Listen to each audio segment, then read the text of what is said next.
कैसे हैं आप सभी? आई होप अच्छे होंगे, राइट। चलिए, मैं योगिता प्रजापति यूट्यूब चैनल पे आप सभी बच्चों का स्वागत करती हूँ और आज मैं आपके लिए लेके आई हूँ एक्सरसाइज 5.2 का क्वेश्चन नंबर 18। तो ध्यान से समझिएगा, बहुत ही ईजी है। देखिए बच्चों, क्या कहा है इस क्वेश्चन में, किसी एपी के चौथे और आठवें पदों का योग 24 है। मतलब हम जानते नहीं है कौन सी समांतर श्रेणी है, लेकिन उसका चौथा और आठवां जो पद है उन दोनों का टोटल हमें 24 दे रखा है तथा छठे और 10वें पदों का योग 44 दे रखा है। इस एपी के प्रथम 3 पद ज्ञात कीजिए। मतलब हमें पहला पद, दूसरा पद और तीसरा पद ज्ञात करना है। ठीक है बच्चों, तो चलिए पहले हम लिख लेते हैं। दिया है, क्या दिया है, चौथा पद प्लस योग बोला है तो प्लस का साइन, आठवां पद, दोनों का टोटल कितना है 24, राइट।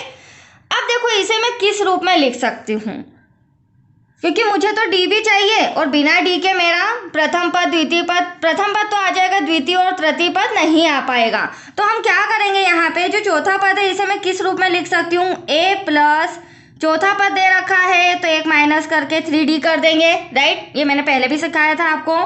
प्लस यहाँ पे भी आठवां पद है तो प्रथम पद प्लस 8 दे रखा है तो 7d हो जाएगा, एक डिजिट हम माइनस कर देंगे, राइट। अब इसे कैलकुलेट करते हैं। ए कितना हो जाएगा, 2a हो जाएगा बच्चों। यहाँ पर 7d 3d दोनों प्लस के हैं तो 10d हो जाएगा, इक्वल्स टू 24। इसे हम देंगे इक्वेशन नंबर फर्स्ट। ठीक है, अभी समझ में आ जाएगा ऐसा क्यों कर रहे हैं, क्योंकि जो सेकेंड कंडीशन है, छठा और 10वां पद, इनसे भी हम समीकरण 2 बनाएंगे और दोनों को कैलकुलेट करके हम प्रथम पद और डी सार्वधातुक निकाल लेंगे, राइट बच्चों। तो चलिए देखिए, अब हमें दिया गया छठे और 10वें पद का योग। ठीक है, तो a6 हो जाएगा यहाँ पर, प्लस a10 हो जाएगा। टोटल कितना दे रखा है 44। अब इन दोनों को भी हम किस रूप में लिख सकते हैं, प्रथम पद प्लस 5d प्लस प्रथम पद प्लस 10 है तो 9d हो जाएगा, मतलब कि सार्वधातुक। यहाँ से भी हम क्या करेंगे, a प्लस कर लेते हैं तो कितना हो जाएगा बच्चों, 2a हो जाएगा, प्लस 9 और 5 हो जाएगा आपका 14d इक्वल्स टू 44। यह आपका समीकरण 2। अब इन दो समीकरण को लेके हम सॉल्व करते हैं, दैट्स क्लियर। समीकरण 1 व 2 से, और जब भी समीकरण 1 व 2 समीकरण इस तरह से आते हैं तो हम विलोपन विधि का यूज करते हैं, राइट बच्चों। तो देखिए, सबसे पहले समीकरण 1 लिख रही हूं मैं, 2a plus 10d equals to 24। Then second समीकरण हमें मिला है 2a plus 14d equals to 44। अब देखिए, दोनों इक्वेशन मैंने रिटर्न कर लिया है। अब विलोपन मेथड तो आपको पता ही है, थर्ड चैप्टर में हमने समझा है। जो भी सेम डिजिट आ रही है, ए की हो डी की हो, तो उसे कैंसिल करना है, बट कैंसिल करने के लिए साइन अपोजिट होना चाहिए। ठीक है, तो यहाँ अपोजिट नहीं है, हम साइन चेंज कर देते हैं। तीनों प्लस के, तीनों माइनस के हो गए, तो एटलीस्ट ये तो आपका प्लस माइनस कैंसिल हो गया।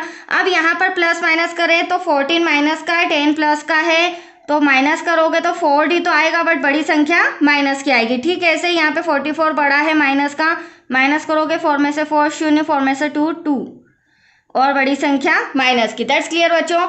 यहाँ हम माइनस से माइनस कैंसिल कर देते हैं। अब हम डी की वैल्यू कैसे निकालेंगे, आइए देखते हैं। डी इक्वल्स टू 20 डिवाइड में क्या हो जाएगा 4 1 ज़ा 4 4 5 ज़ा 20, तो एटलीस्ट डी इक्वल्स टू आ गया आपका 5। तो एक तो हमारा डी आ गया है।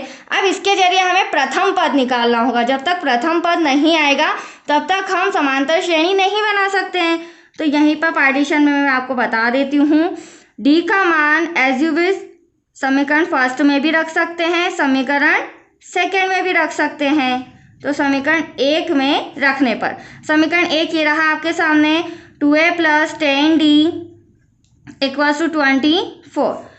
2a ऐसा का ऐसा, क्योंकि ये तो हमें फाइंड करना है, 10 वहीं का वहीं, d के प्लेस पर हम क्या रख देंगे बच्चों, 5 रख देंगे इक्वल्स टू 24। अब 2a तो ऐसा का ऐसा लिख देते हैं, 10 का 5 में मल्टीप्लाई करेंगे 50 इक्वल्स टू 24। अब प्लस का 50 उधर जाके क्या हो जाएगा बच्चों, माइनस का हो जाएगा, दैट्स क्लियर। 50 में से 24 माइनस करोगे 26 आएगा, बट बड़ी संख्या माइनस की है। अब माइनस का 26 ए का 2 डिवाइड में सॉरी हाँ ए का जो 2 दे रखा है इनटू में है वो डिवाइड में आ जाएगा।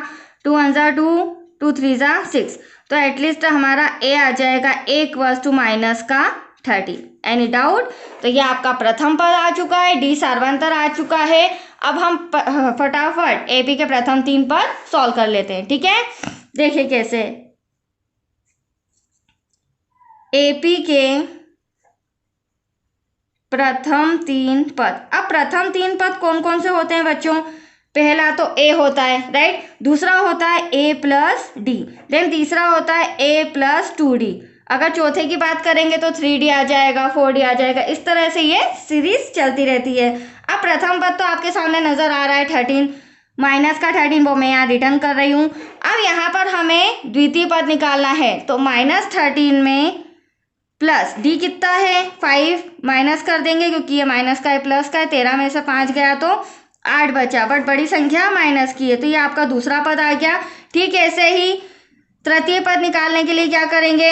ए हमारा कितना है माइनस का 13 प्लस 2, डी 5 दे रखा है -13 प्लस 5 2 जा 10। 13 में से 10 माइनस करोगे तो कितना आ जाएगा 3, बट बड़ी संख्या माइनस की है तो डैश। हमें 3 पद कहा गया था, तो देखिए A1 A2 A3 ये 3 पद आपके समांतर श्रेणी के आ चुके हैं। दैट्स क्लियर बच्चों। तो ये सम कंप्लीट हो चुका है। अब नेक्स्ट वीडियो हमारा क्वेश्चन नंबर 19 से रिलेटेड रहेगा। ओके, थैंक यू बच्चों।